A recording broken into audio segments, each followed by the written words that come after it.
प्राचीन समय की बात है। एक नगर में एक श्रद्धालु स्त्री अपने परिवार के साथ रहती थी।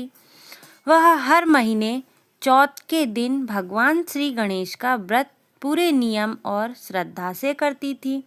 उसका विश्वास था कि गणपति बप्पा अपने भक्तों के सभी कष्ट हर लेते हैं।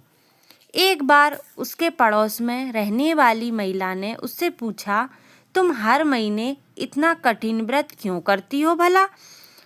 उस स्त्री ने उत्तर दिया, भगवान गणेश विघ्नहर्ता हैं। उनकी पूजा से घर में सुख शांति और समृद्धि बनी रहती है। रोशन ने उपहास करते हुए कहा, इन व्रतों से कुछ नहीं होता है, यह सब अंधविश्वास है। कुछ समय बाद उस श्रद्धालु स्त्री के घर कई कठिनाइयां आईं। पति बीमार पड़ गया, धन की कमी हो गई, फिर भी उसने गणपति चौथ का व्रत करना नहीं छोड़ा।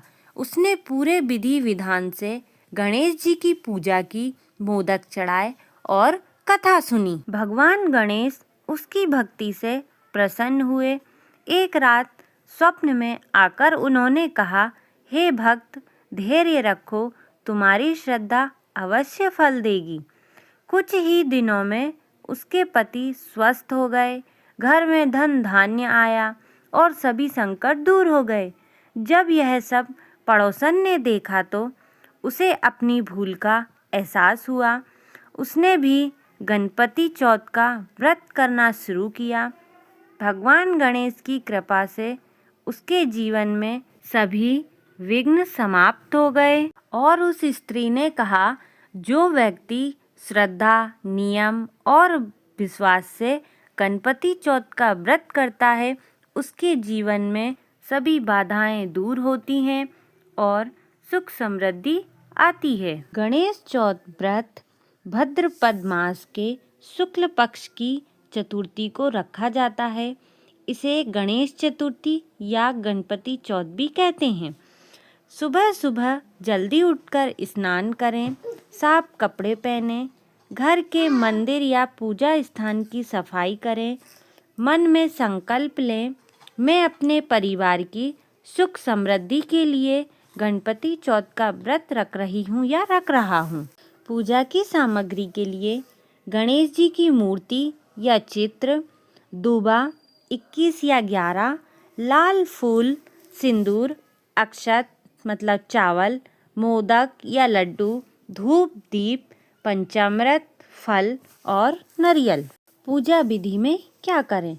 चौकी पर लाल कपड़ा बिछाकर गणेश जी की मूर्ति स्थापित करें, दीप जलाएं, धूप जलाएं, गणेश जी को सिंदूर, अक्षत, फूल और दूबा चढ़ाएं, मोदक या लड्डू का भोग लगाएं, गणपति चौथ की कथा सुने या किसी के द्वारा पढ़ भी सकते हैं।